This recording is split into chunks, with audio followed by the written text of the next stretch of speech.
Béatrice Rulle ce matin, 6 minutes avec Nicolas Valder, conseiller national, membre de la commission de politique extérieure concernant les relances discussions avec l'Union européenne. Béatrice. Bonjour Nicolas Valder. Bonjour. Merci d'être sur Radio Lac ce matin depuis nos studios à Berne. Les États membres de l'Union européenne viennent donc d'approuver le mandat de négociation avec la Suisse. Près de 3 ans après la fin des négociations sur l'accord cadre, on peut enfin avancer sur ce dossier, Nicolas Valder. Absolument, le mot qui me vient à l'esprit, c'est également enfin.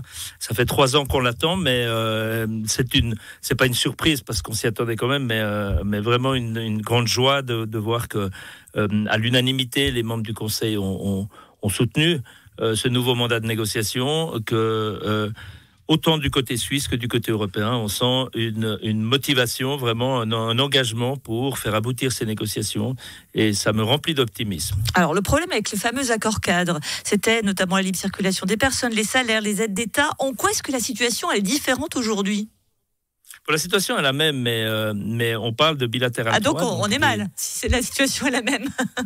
Non, pas du tout. C'est la même. Ce sont les mêmes objets qui ont été traités, ils ont été discutés.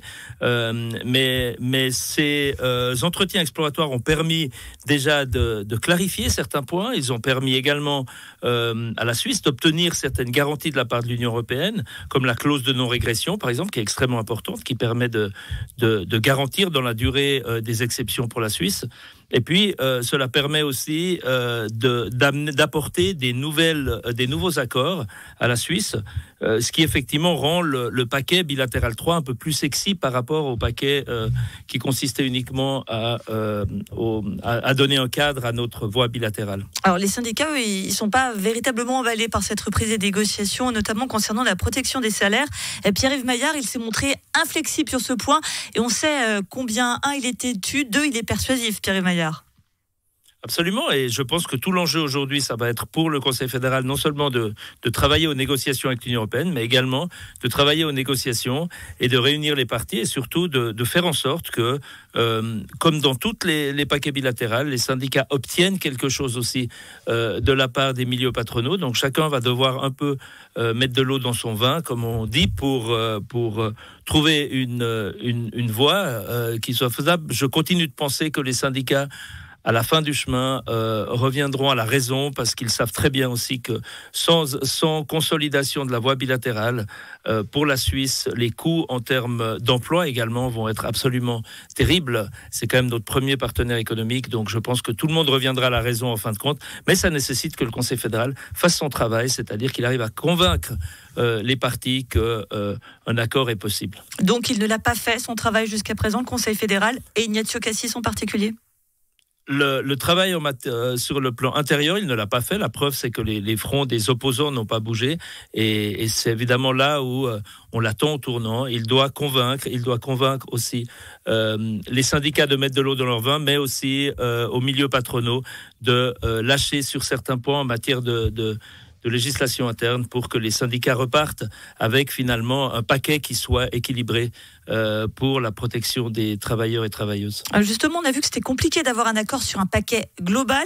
Est-ce que le Conseil fédéral va donc se tourner vers une approche secteur par secteur ?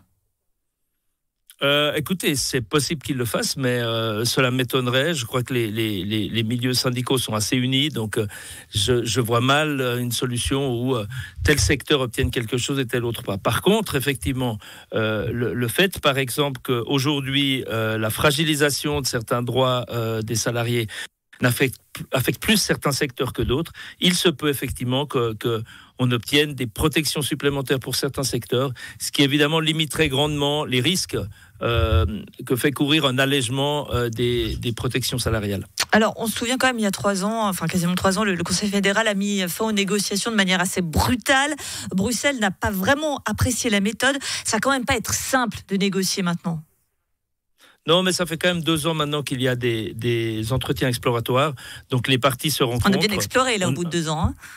Ça a été très bien exploré, absolument. C'était lent, mais je crois qu'aujourd'hui, la tonalité dans la bouche des membres de la Commission européenne est totalement différente de celle qu'on pouvait entendre il y a 2 ans. Donc effectivement, on a de nouveau une chance, c'est-à-dire que vraiment, il y a une opportunité pour un nouvel accord. Il faut le saisir, et tout l'enjeu, ça va être que le Conseil fédéral, cette fois,